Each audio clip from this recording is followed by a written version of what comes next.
Hello brothers. क्या हाल है आप सबका? ठीक है। उम्मीद है आप सब बेहतर होंगे।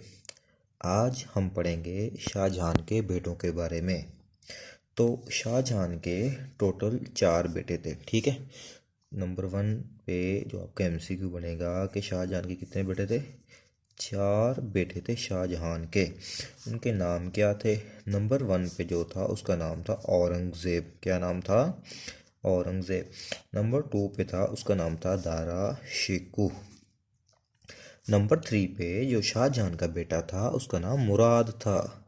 क्या था? मुराद। और नंबर 4 पे जो था उसका नाम था सूजा। ले, यहाँ पे हमने 4 शाहजहां के बेटों के नाम डिस्कस कर लिए हैं। मुझे उम्मीद है कि आपको ये 4 नाम याद हो चुके होंगे। मैं आपको ये बात फिर रिपीट कर देता हूँ कि शाहजहां के 4 बेटे हैं। कितने बेटे हैं? 4, 4। नंबर 1 पे औरंगज़ेब, नंबर 2 पे दारा शिकोह, नंबर 3 पे मुराद और नंबर 4 पे सूजा। सूजा पढ़ लें जैसे भी आपको अच्छा लगता है। अच्छा, मुझे उम्मीद है कि आपको ये चारों नाम याद हो चुके होंगे। नेक्स्ट हम मूव करते हैं कि क्या होता है शाहजहां के सल्तनत के अंदर। यहाँ बड़ी इंटरेस्टिंग कहानी है मेरे भाइयों। शाहजहां बीमार हो जाता है। क्या हो जाता है? बीमार। उस पे हमला करती है बीमारी। फिर क्या होता है? शाहजहां जो कि 1657 में बीमार होता है। कब बीमार होता है? 1657, 1657 में शाहजहां कब बीमार होता है?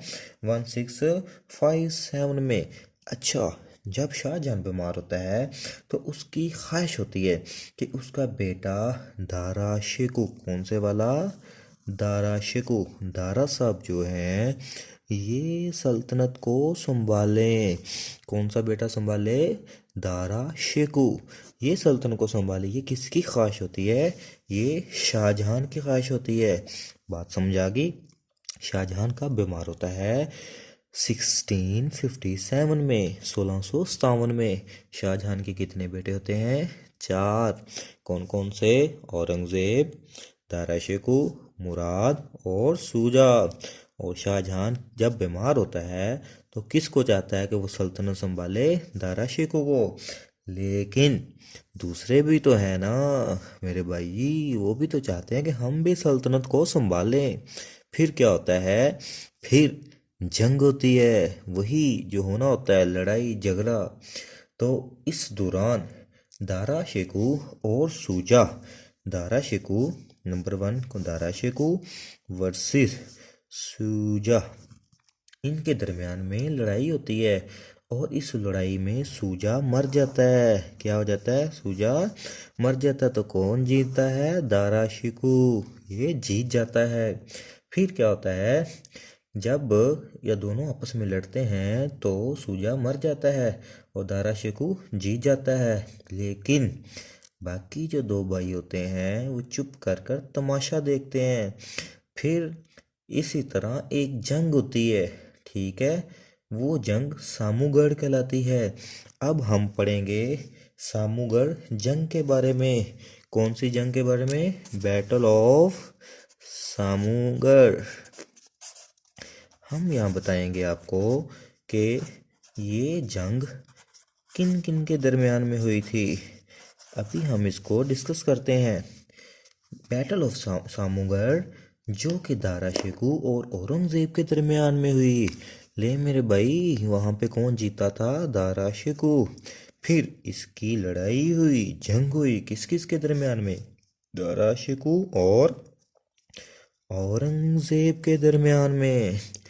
जो मुराद में और औरंगजेब का साथ देता है, यानी कि बैटल ऑफ सामूगढ़ जो थी दारा शिकोह और औरंगजेब के दरमियान में हुई थी, ठीक है। और मुराद औरंगजेब का साथ देता है। औरंगजेब का कौन साथ देता है? मुराद। इस लड़ाई में दारा शिकोह को शिकस्त होती है और दारा शिकोह भाग जाता है। भाग जाता है, ये क्या हो जाता है? भाग जाता है, ठीक है। और इसको 1659 में मार दिया जाता है। फिर इसकी कब डेथ होती है? 1659 में। अच्छा, अब हम थोड़ा सा दारा शेकू के बारे में पढ़ते हैं। दारा शेकू जो था, इसने एक किताब लिखी थी। इसकी किताब का नाम था मुजम्मा अल बहरीन। ये इसकी किताब का नाम था। ठीक है, यहाँ तक अगर आपको कोई बात समझ नहीं लगी तो आप मेरी बात को दोबारा सुन सकते हैं, लेकिन मैं फिर थोड़ा सा रिपीट कर देता हूँ। जब शाहजहां ने अपने बेटों में से दारा शेकू को सिलेक्ट किया कि ये बादशाह बनेगा, तो फिर होगी स्टार्ट लड़ाई, जंग। सबसे पहली जंग जो हुई थी वो सामूगढ़ मुकाम पे हुई थी। उसका नाम बैटल ऑफ सामूगढ़ रखा गया, और ये हुई थी दारा शेकू और औरंगजेब के दरमियान। इस दौरान दारा शेकू का साथ दिया था मुराद भाई ने, लेकिन फिर क्या हुआ कि दारा शेकू को शिकस्त होगी और ये भाग गया, और इसको फिर मार दिया गया था 1659 में। देख लें, दौलत की हवस इंसान को अपने भाई को बाप और भाई को भाई का दुश्मन बनाती है।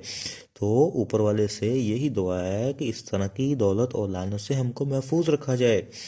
फिर दारा शेकू ने एक किताब लिखी थी जिसका नाम था मुजम्मा उल बहरीन। हम अपने टॉपिक को थोड़ा सा मज़ीद आगे डिस्कस करते हैं।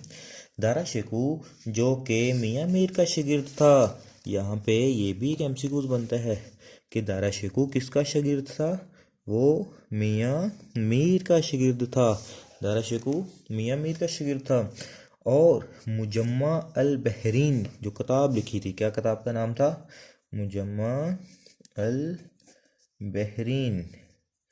इस किताब का जो नाम था, इसका मतलब क्या था? इसका मतलब था दो दरिया, टू रिवर्स, टू रिवर्स, दो दरिया। ठीक है, अब हम डिस्कस करते हैं औरंगज़ेब के बारे में। किसके बारे में? औरंगज़ेब के बारे में।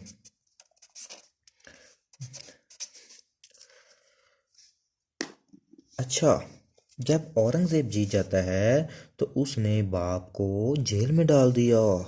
देखें कितना बड़ा इसने जुल्म किया। इसने अपने बाप को किस में डाल दिया? जेल के अंदर। शाहजहां जो कि 8 साल तक जेल में रहा। बाप का नाम क्या था? शाहजहां। और ये कितने साल तक जेल में रहा?